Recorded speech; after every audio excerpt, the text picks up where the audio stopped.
మా యూట్యూబ్ ఛానల్కు స్వాగతం. మీరు మొదటిసారిగా వచ్చారు అంటే దయచేసి లైక్ చేయండి మరియు సబ్స్క్రైబ్ చేయండి. కథ గురించి విక్రాంత్ ఆర్.కే. సాగర్ అనే నూతన ఐపీఎస్ ఆఫీసర్ భారీ కేసుతో తన కెరీర్ మొదలెడతాడు. ఒకదానికొకటి సంబంధం లేని దొంగతనాలు, హత్యల వెనుక ఉన్న ఒక పెద్ద మిస్టరీని ఛేదించాలనుకుంటాడు. ఇంతలో ఆర్తి మిషా నారంగ్ విషాదాన్ని ఎదుర్కొనడంతో కేసు వ్యక్తిగతం అవుతుంది. మధు విష్ణుప్రియ అనే మిస్టీరియస్ పాత్ర రంగంలోకి వస్తే కథ మరింత మలుపులు తిరుగుతుంది. అసలీ మధు ఎవరు, ఆమెకి ఈ కేసుతో సంబంధం ఏంటి, విక్రాంత్ ఏ అడ్డంకులను ఎదుర్కొంటాడు అన్నదే మిగతా కథ. తనిఖీ గుర్తు బటన్ ప్లస్ పాయింట్లు. ఆర్.కే.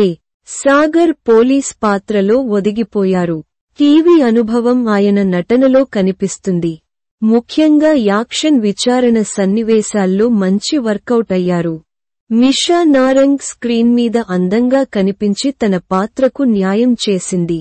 విష్ణుప్రియ ధ్యాన బాలకృష్ణ మిగతా పాత్రలతో బాగానే నిలిచారు.